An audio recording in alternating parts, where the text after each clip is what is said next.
Here we go. So you guys, we know if the first topic was limits, the second topic was derivatives. Ready? So I always gave you the function. I said, oh, if here's the function, then how would I find the velocity? What did we do? We took the derivative, right? Guess what we're doing in integrals? I'm going to give you the velocity, and we're going to find the function. You got it. For example, do you agree if that was velocity, this was like our position or distance traveled or quantity of? Love it. So I put a lot of words here. I sure did. And really, it's basically just saying we're working backwards. Let's think about this real fast. We got a truck. Truck travels on a highway with this velocity. Did I give you F prime? Yeah. And they went that speed for 1.75 hours. And my question is, how far did it go? If I went 60 miles an hour for 1.75 hours. Say it, Sammy. Just multiply, right? Wouldn't I just do 60 miles per hour times 1.75 hours? Wouldn't those hours cancel out? And I'm left with miles. How many miles? I think it's, would you say 105? Yeah, it has it in the box. You're right. The reason I have this little box is let's look at this. And I know that your copy didn't come out beautifully, so I apologize for that. Here's what I want to tell you. This was a graph of its speed. So maybe just let yourself know that's the miles per hour. That's the velocity. That's the F prime. Do you agree the truck was going a consistent 60 miles per hour? So that's a graph of its velocity. And how long did it do that? 1 3/4. I love it. 1.75 hours, right? So you guys, if Sammy said we were just multiplying my 60 times my 1.75, what did we really just do? We found the area of this rectangle, didn't we? We really just did base times height, and we got my 105 miles. You're like, okay. So what if my velocity is not always consistent? What if, in the real world, don't we kind of slow down, speed up sometimes? So this little truck, same truck, he then is slowing down. His velocity is slowing down because, again, this is a graph of velocity, and I'm going to put those units because I think it's helpful to see. This one's miles per hour, and then, unfortunately, this other is going to be seconds. That's not quite convenient, but we can handle it. So because when we drive, thankfully, our velocities are going to change. So this says the truck slows down to approach an exit ramp. Velocity is graphed below. How far did the truck travel over these 10 seconds? What do you think, Stevie? You can divvy that into a triangle and a square and stuff like that. He's saying, well, the last one was a rectangle. Couldn't this one be a triangle and a rectangle? And couldn't we add up those areas and get that distance traveled? You're so right, Stevie. What if someone said, I'd rather think about this as a trapezoid if I were to flip it on its side? Well, they're not insane, but I agree that might not be the first thing you think of, but we will be doing trapezoids later, but I just wanted to throw that out there. So if Braddock thought of it as a trapezoid and Stevie thought of it as a square, rectangle and a triangle, are we going to get the same answer? Chia, buddy. Let's do it. Now, our units are going to be annoying till the end. Bear with me. Yeah, we're going to have to do some things. So let's go. Should we go triangle first? Triangle is 1/2 base times height. And again, I apologize about your copy. What would my base be? And again, these are in seconds and they're going up by 1. 10 seconds is my base. What do you think the height would be? 30. Agreed. So we got 1/2 times 10 seconds. And I'm going to put an S there.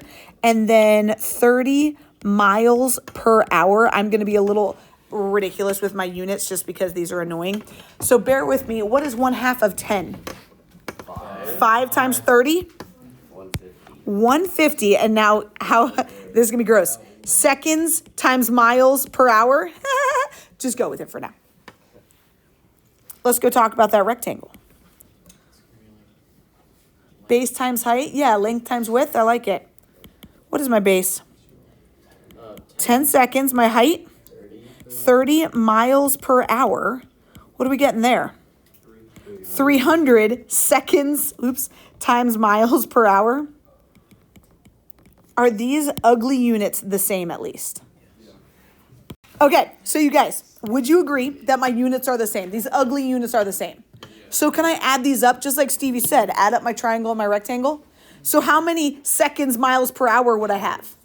450 And then we just got to convert it. And you guys, I'm here to say on an AP question, even though this is from AP Classroom, they're not going to have us do this nasty conversion at the end.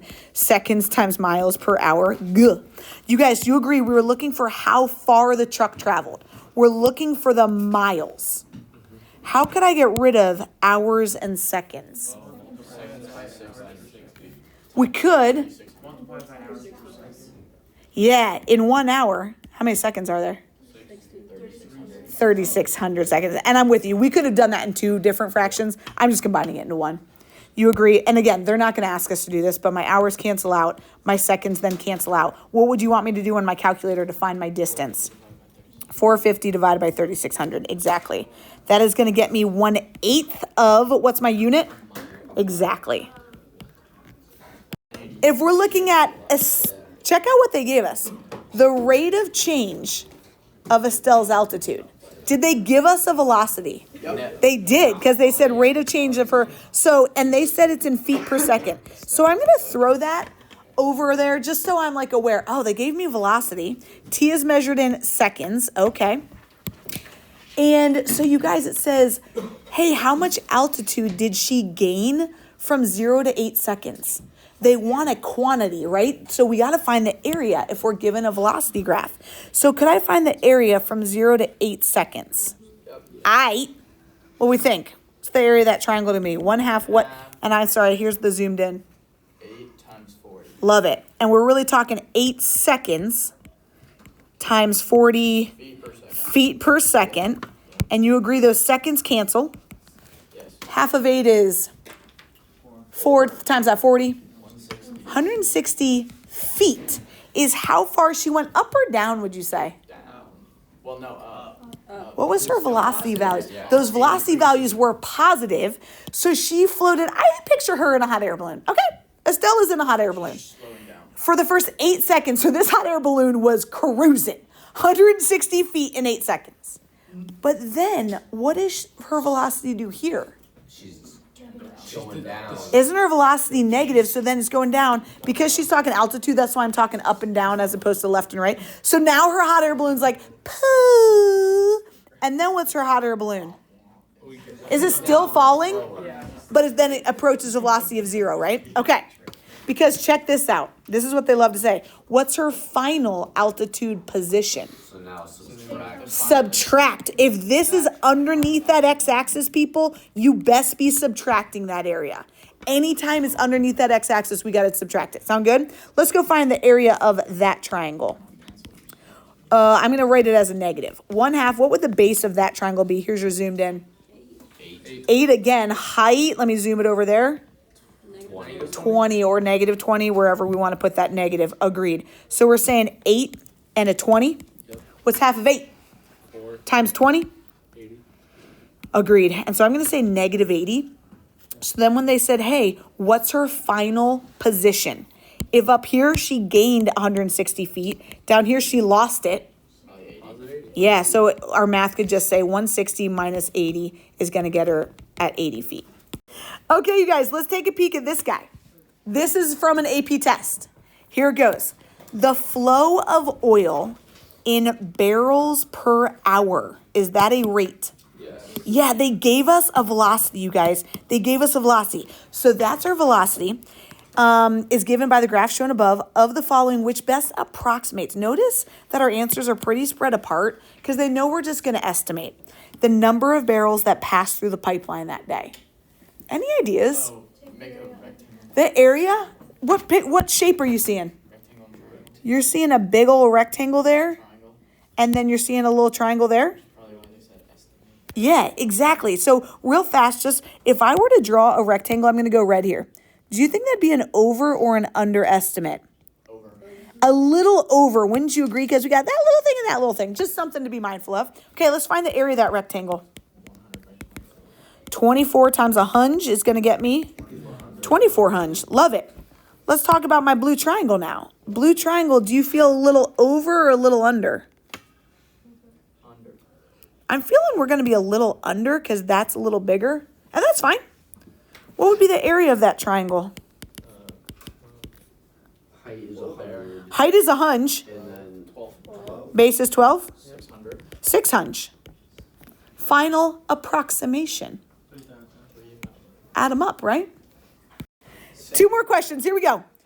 Salmon. We got salmon spawning up the river over 14 days. R of T is measured in salmon per day. Is that a rate?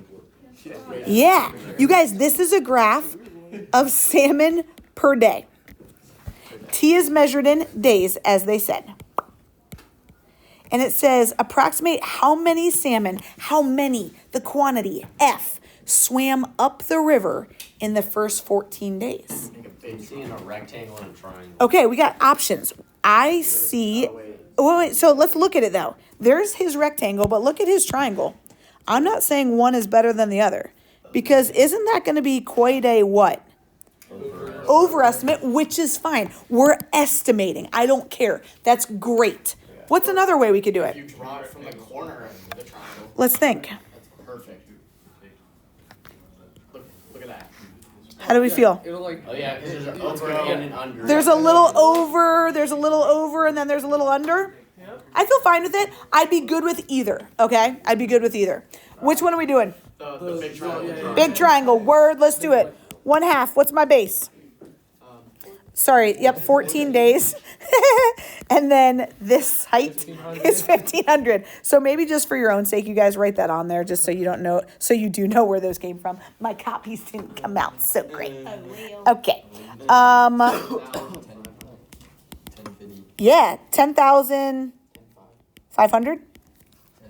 Let's double check. Well, no, 1050 is different than 10,500, okay?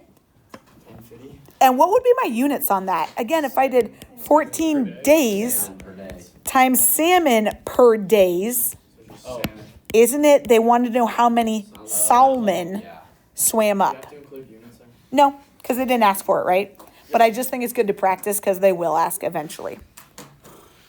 Okay, this one's rude. Oh, This one's rude. no thanks. There's one word that totally changes the game in this problem. It's not particle.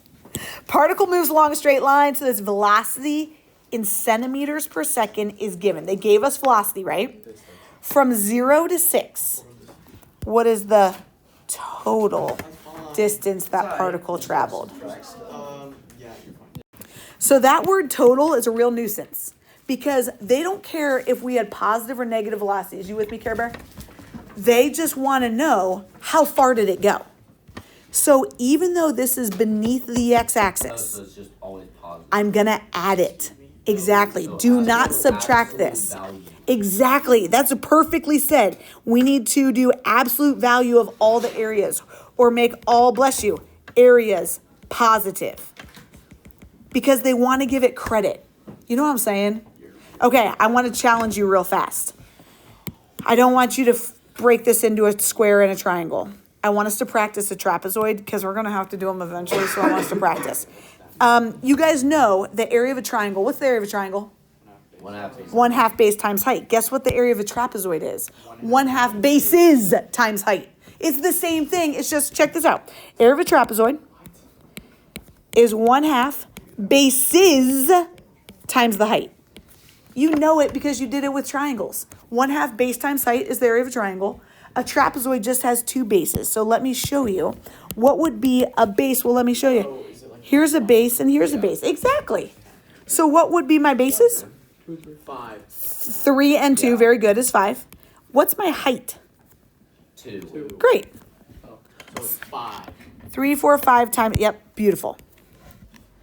And then let's challenge ourselves. Let's do another trapezoid over here. It's just 1/2 bases times the height.